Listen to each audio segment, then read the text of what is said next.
Salut à toutes et à tous, petite vidéo comme ça, comme d'habitude. J'ai oublié les écouteurs et donc le micro, donc j'espère que ça marchera quand même bien. J'espère qu'on pourra m'entendre un minimum comme il faut. Aujourd'hui, je voulais vous parler d'un truc. Je pense que je ne vais plus parler de clients et de patients, mais essayer de parler de partenaires. C'est pas une idée qui m'est venue comme ça, c'est un collègue hypnothérapeute qui parle de partenaires. Je vous parlerai de ce gars-là en temps venu, parce que je trouve que ce qu'il fait est intéressant et que ce serait bien que quand je parlerai d'hypnose, que je vous parle de lui. Mais en tout cas, pourquoi est-ce que je pense que maintenant je vais faire en sorte de ne plus parler de clients ou de patients, mais de partenaires. Euh, Au cabinet, en fait, c'est toujours un petit peu différent. Il y a les patients qui viennent, il y a les partenaires qui viennent et qui disent qu'ils sont patients et tout, nanani nanana, mais mine de rien, ça a un impact et ça a du sens, se référer à ma vidéo sur l'étiquetage. De même que ceux qui se voient comme clients. Et ça aussi, c'est un étiquetage bien particulier. Et parce que quand on parle de patients, ça sous-entend qu'ils sont malades, qu'il devrait y avoir une guérison suite à une maladie, hein, bien évidemment. Sauf que tous les gens qu'on rencontre ne sont pas malades, loin de là. Je pense que chez les psychiatres, il doit y avoir plus de malades, mais nous, psychologues, en tout cas, je rencontre pas beaucoup de gens malades, quoi. Sinon, en général, je les redirige. Bref. Et dans patient, il y a aussi le côté un peu passif, quoi. Et ça, je pense que c'est problématique. Et c'est pour ça que mes collègues psychanalystes, eux, les appellent les analysants. Sauf que,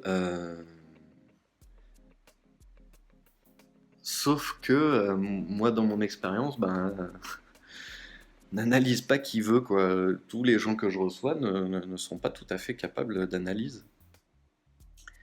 Donc ça veut dire quoi? Que ceux qui sont en psychanalyse, je dois les appeler les analysants, et que les autres, c'est des patients, mais peut-être pas, peut-être que c'est des clients et tout, machin, nanana.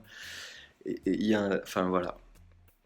Parce que clairement, tout le monde ne peut pas s'allonger sur le divan, quoi. Pour plein de raisons. Et donc, tout le monde ne peut pas rentrer en analyse. C'est pas si simple que ça. Et donc, si on se réfère au client, il y a un autre truc qui me dérange beaucoup, c'est le côté je viens, je paye, je veux un produit. Et c'est vraiment comme ça que ça se passe pour certaines personnes. C'est vraiment. Putain, ils viennent, il faut qu'on leur fasse tout, qu'on leur donne tout, que. Enfin voilà, je paye une prestation, en gros, allez. Ah ouais, mais sauf que ça marche pas comme ça, Coco. Et du coup, il y a plein de trucs qui me dérangent dans le client. Et puis surtout, ça fait vraiment genre, je te vends ton truc et puis basta. Et moi, c'est bon, je reste à distance aussi. Tout va bien. Tu viens, tu prends ton produit, tu repars et moi, c'est terminé. Mais sauf que non, dans la réalité, ça se passe pas comme ça. Ça se passe pas comme ça. Quand les gens sortent, en général, on n'en a pas terminé avec eux, justement. Donc, le mot de partenaire, je trouve ça vachement intéressant. Parce que, parce que, euh, parce que des fois, quand je vais en analyse de pratique, je leur dis, ouais, mais moi, des fois, avec celui-là, ou avec un tel ou une telle, j'ai l'impression que je sors les rames et que je suis tout seul à ramer. Bah oui, parce que je pense que véritablement, il y a des moments où je suis tout seul à ramer. Il n'y a pas de partenaire en face. De même, les deux premiers psys que j'ai vus, alors c'était un psychiatre d'orientation analytique qui, sur le coup, ne me parlait pas, sauf que moi j'avais 14 ans, 13 ou 14 ans, un truc comme ça, bah non, ça ne me va pas. Il n'y a pas le partenariat, quoi. Quand quand j'ai voulu reprendre à l'âge de 20-22 ans, je ne sais plus exactement, j'étais retombé sur une psychologue qui ne parlait pas. Et ça m'avait pas plu non plus. Et en fait, tous les autres psys que j'ai eus ensuite, c'était des psys qui, quand bien même ils étaient psychanalystes, renvoient des choses. On n'est pas tout seul. On sent qu'ils sont impactés, on sent que... ouais, je réfléchirai à ce que je viens de dire. On sent qu'il se passe quelque chose et eux, ils sont impliqués aussi. Et j'espère pouvoir être impliqué aussi, moi, avec les personnes que je reçois. Et c'est là où il est plus question de ramer tout seul, soit l'un, soit l'autre. Parce que ouais, ça peut être soit le psy qui rame tout seul parce que en face on a un client ou un patient, enfin en tout cas les deux dans une position hyper passive et tout machin, et non, ça fonctionne pas. Il faut qu'il soit actif de son changement, il faut qu'il soit actif de sa vie et de son rapport à la réalité. Son rapport à la réalité, il peut être celui qu'il décidera d'être du moment qu'il ne se laisse pas faire, quoi. Bref. Et là, je parlais du gars en face. Et le psy, c'est pareil, quoi. S'il n'est pas partenaire du changement, s'il n'est pas actif et tout machin, ouais, faut pas s'étonner que ça fonctionne pas, quoi. Donc voilà. C'était juste petite vidéo comme ça, tranquille. Parce que le fait que ce gars-là dise ça, mince, vous vous en foutez, mais en arrosant mes plantes, j'ai un peu trop arrosé, du coup ça a mouillé les bouquins du dessous. Et je n'aime pas abîmer mes livres. Bon, tant pis.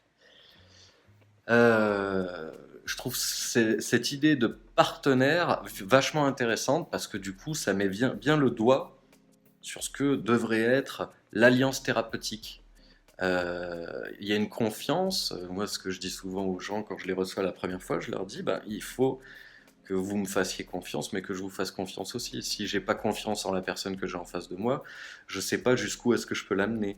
Si j'ai confiance en elle, je sais que je vais pouvoir l'amener à tel endroit et qu'elle va tenir le coup et qu'on va pouvoir faire ce travail-là à deux. Donc vraiment, moi, j'ai toujours eu cette façon de travailler on est deux là-dedans, si je suis tout seul, ça marchera pas, si toi tu fais tout seul, ça marchera pas non plus. Donc voilà, j'aime beaucoup cette histoire de partenariat. Voilà. Dites-moi ce que vous en pensez et qu'on puisse en discuter un petit peu dans les commentaires. Je suis tout à fait content, heureux et satisfait du retour que vous faites à chaque fois sur les vidéos. C'est vraiment sympa. Ça se prend pas la tête. C'est ce qui était prévu. Et je trouve que cette chaîne est pour moi une petite bouffée d'oxygène. Et voilà. Et surtout en ce temps où tout le monde est en vacances et que moi je bosse, c'est bien de me dire que là, par exemple, je prends 10 minutes pour discuter avec vous. Et je sais que dès maintenant que vous avez vu cette vidéo, je vais pouvoir discuter avec vous dans les commentaires, donc c'est cool, je suis très content. Merci à vous, vous êtes les meilleurs, et d'ici là, n'oubliez pas que... Tu découvriras que beaucoup de vérités auxquelles nous tenons dépendent avant tout de notre propre point de vue.